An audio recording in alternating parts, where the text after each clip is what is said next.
All right, my friends, I'm going to be showing you how to do a clay creature. So what we are going to do, we just finished our designing our creatures, right? Our drawing creatures with at least 3 different animals in it. I have pre-cut the clay.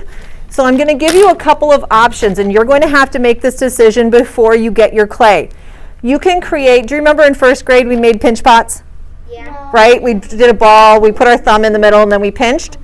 You're going to be creating your clay creatures out of a pinch pot. Now you can decide whether you want to do 1 pinch pot and add eyes and wings and legs and all that to 1, or you can do it with 2. So I have pre-cut a piece of clay that looks about this size. If you want to use 2 pinch pots, you're going to get a piece of clay that looks like this. That's this big. If you want to do 1 pinch pot, you're going to get clay that's half this size. Okay? Does everybody understand that? Yeah. So you have to determine now whether you're going to want to do one that's 2 or 1. So I'm going to show you what a clay creature looks like using 2 pinch pots, and then you'll have or maybe I'll show you kind of with 1, and then I'll show you what you can do with 2. And I might be making it up as I go because I have never done it with 2. So things that you're going to need. You're going to need a paper towel. You are going to need your clay. Each table is going to have a tool bin where you have tools that you're going to be able to use. Please turn that off. You're going to need a pencil. So I have a clay pencil bin here. Notice that these pencils are all clay, so we're not using the pencils from the our regular pencil bin. We're going to take them from the clay pencil bin. You're going to need a tiny bit of water.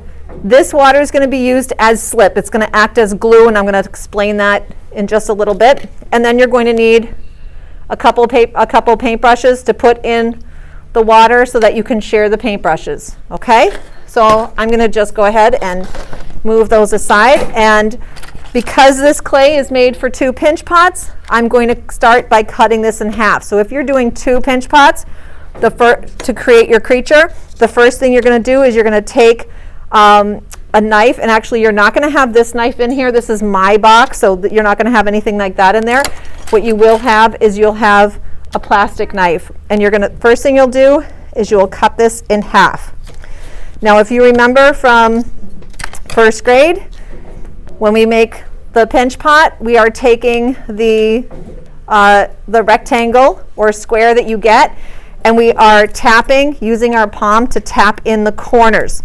We are not tapping the side. If I just tap the side, it's going to keep it flat. So I'm tapping the corners to kind of make it round. Do you see how it's kind of turning into a ball? Yeah. Once I have it kind of like this, I'm going to kind of pat it, and I'm going to create I'm almost like I'm making a snowball. All right? Once I have this, then in one hand, this is going back to a pinch pot, so this is review. I have my clay like this. I'm going to take my thumb, and I'm going to press my thumb almost all the way to the bottom. Now we have to be very careful that we leave some thickness here.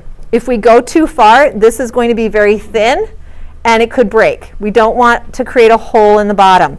So when you push down, if you have your hand underneath, you'll kind of be able to feel how thick and the amount of space you have between your thumb and your hand.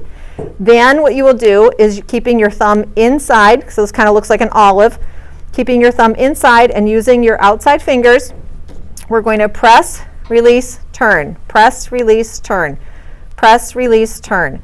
And we're going to do that all the way around. So now we have like a little bit of looking like a muffin.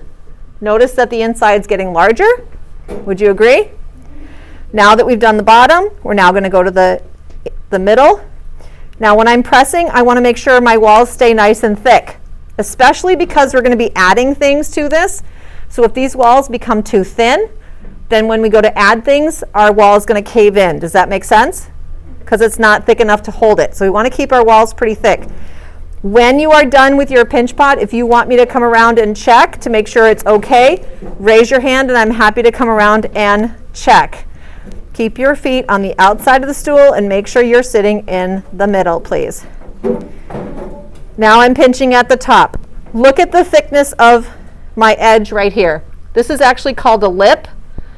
When we talk about things on a bowl or a cup, this is called the lip.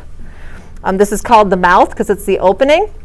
But notice how thick this is. This thickness is the same all the way through. So we want some consistency there, okay? So that's how you create your pinch pot.